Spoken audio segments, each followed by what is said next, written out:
everybody. Thank you for having me. Thank you, Carl. He has been a huge resource for our kids and has been a great advocate for us. And I know he talked a little bit about what McKinney-Vento is and unaccompanied youth, and so I'll just kind of skim that part quickly. But like I said, my name is Sarah and I work in the Thompson School District. I've been in this position for 2 years and I was a school social worker in 3 of our elementary schools for a year before.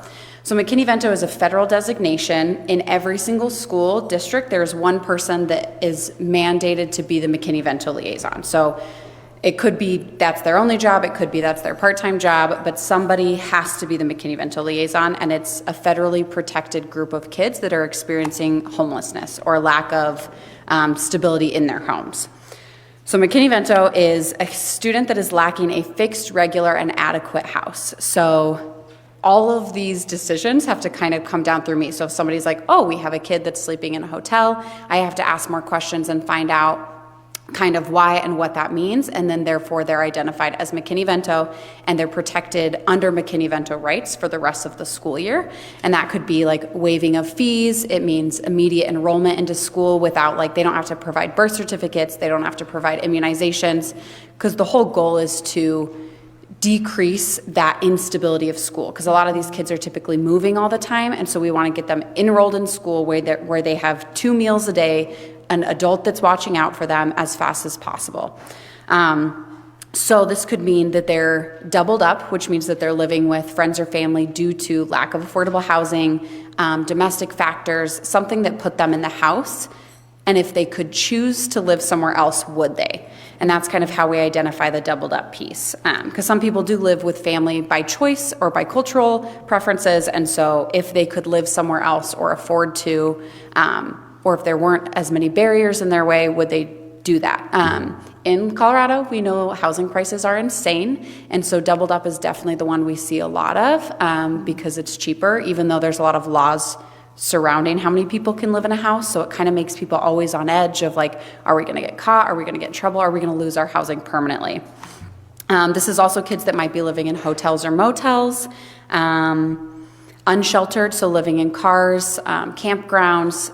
A trailer could technically count as one. It depends on if they have like access to water and electricity, or if there's like 5 kids in a little 1-bedroom trailer, that could count as McKinney-Vento. Again, we ask those questions of if you could live somewhere else, would you? And if so, they might qualify for McKinney. Also sheltered. So if somebody ends up at our domestic violence shelter in Loveland, ATV, then they automatically qualify for McKinney-Vento.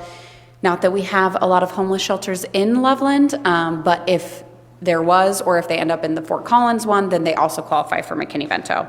And therefore they have the right to stay at their school that they attended.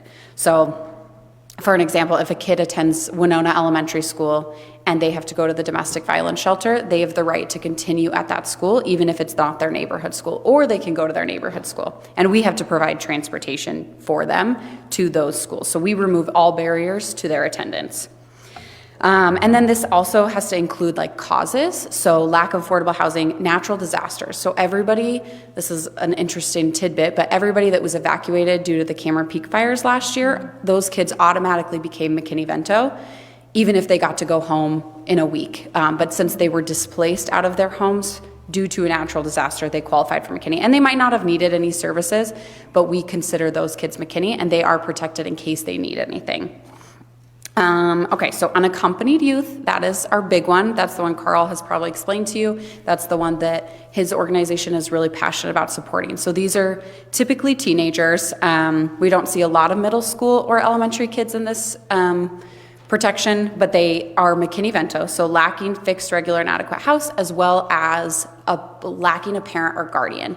And these are the kids that, you know, this is my biggest passion. These are the kids that don't have an adult that's helping them apply for a license. They're the ones that don't have an adult that's like walking them through a FAFSA for college. And so when you look back at your own life, you know, if you had that privilege of having a stable parent or guardian and they helped you do all these things that none of us know how to do, these kids don't have that. And they're just kind of stumbling. A lot of them are typically working multiple jobs. They're not sleeping. They don't know, bless you, they don't know where they're going to be, you know, that night. They don't know where they're getting meals. And And so this is where my heart just really goes, because they just need somebody that's watching out for them and helping them. And those kids get a lot of, they can enroll in school themselves, so they don't have to have a parent or guardian enroll. They can call the school and be like, I'm unaccompanied. And typically we come in if we find out that there's a kid, staying at a hotel, and the hotel will call us and be like, we have a teenager here that I think should be in school. And if they're open to it, then I go find them and talk to them and try and get them back into school. Okay, so our numbers for the school year. In 2019-2020, we had 777 kids in Loveland that qualified for McKinney-Vento. Last year, it was 838, and probably about 60 of those were from the Cameron Peak Fire. And then this year already, to yesterday, we had 731 kids that identify for McKinney-Vento. So a lot of people don't think that we have that much homelessness in Loveland, and we do. And they think that it's a child that's living under a bridge, and those images that we've seen for years of what homelessness is, and it's so much more diverse than that, and it still impacts them. Especially when we went remote, if you're living in a room with 7 of your siblings and you don't have your own private place, that's impacting them. And so all of those kids have been identified. And then we have 63 unaccompanied youth as of yesterday. So those are kids that, again, don't have a parent or guardian and are just trying to make it. We've seen a lot of increase in unaccompanied youth since COVID. There's been a lot of domestic factors at home. There's been more runaways. There's been a lot more turmoil in the house, which has pushed some teenagers out. So some of the things that my team does. So this year I was lucky enough to hire people, which has been hugely impactful, because as you can imagine, being one person for 838 students, you don't know what's going on. You don't get any kind of individual check-in. And especially for those unaccompanied youth, that was something that I had wanted to do more of, and you couldn't. So we got to hire one person, and they they are in charge of unaccompanied youth specifically. So they go meet with them regularly. We had the ability this year we're taking kids on college visits, which we've never been able to do, but we're able to check out a car and use one of our funders money and go buy them lunch and take them to Greeley to go get a college tour, which if you guys went to college, that picturing yourself on a campus is huge for your future, wanting to be there. You don't feel like you can go to college until you step on that campus and you're like, this could be me. I could be living in the dorms and going to eat at the mess hall or whatever they're called now. And so that's been huge for us, that we've been able to have a person that specifically designates their time to supporting those kids. And even then, 63 for one staff member is not enough. And then we have another employee that focuses specifically on families in hotels and motels and that are unsheltered, because we do know that those are our highest risk people. And she's also my magic resource lady. She knows all the resources in Loveland. We contact her and she knows it all. And some of the things that we do as a team is, we have, if anybody knows what Kids Pack is, it's a Loveland group that provides meals for kids. So it's take-home meals. They're amazing. We do bus passes. We have our Thompson School District clothing closet. We provide hygiene products. And we just opened a family center 2 years ago that has a lot of mini versions of this. And then our Thompson Education Foundation is our biggest funder, because their main focus is unaccompanied youth. So that's where we usually direct people to donate, because it's not federal money. And so all of our federal government money is very strict. There's not a lot of it, and we have a lot of rules on it. And so Thompson Education Foundation, that's how we've been able to provide furniture for unaccompanied youth moving into a new apartment. Dorm room, kits when they get to go to college. They're the ones that are helping us pay for these college visits, and they do mini grants. And so if we just had a student that drives from Greeley all the way here every day, and her brakes were going out. And so we were able to buy her new brakes, because that's really expensive. And so a lot of that car maintenance is a big piece too. And then we just started in the last 2 weeks, we were able to start resource centers in each high school. So we're starting to send it out, but TEF Thompson Education Foundation is providing there's hygiene stuff at the high schools now, there's clothing, because those kids, if you don't have a bus or you don't have a bus pass or a car, you can't get to the clothing closet to go get clothes. So we just wanted mini resource centers in each school. And it doesn't have to just be unaccompanied youth. That's how we're funding it, is through that fund, but it can be open for all kids. And if, sometimes when we donate things, we donate the cheaper version so we can impact a larger amount of students, but some of these kids might have like sensitive skin and might need different type of like facial cleanser. And so we're gonna have options like that, like a Walgreens $10 gift card that they can go buy the thing that they want. And that's, we want to fit the needs of what they say they need. And these are teenagers. They don't want like the cheap version that makes them break out. Like they're already going through so much. And so we're trying to provide things that they need. So that's a very quick overview of what McKinney-Vento is. And I said if I didn't take enough time, I would allow a chance for questions if people have some, but I also don't want to take too much time. Any questions? Yes. For just a second, slow down one more time. Yes. And say the name of the organization. Yes, so it's McKinney-Vento. So it's McKinney, and then VENTO. And it is a federal act. So if you ever Google McKinney-Vento Act, it is, I don't know, I should know, but I don't know why they named it that. I think it was probably after a person. But thank you for asking that. I say it a lot and I forget that people don't know what it means. Yeah.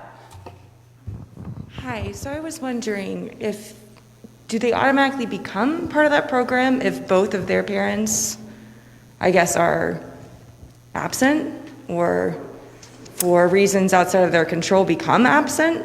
Yeah.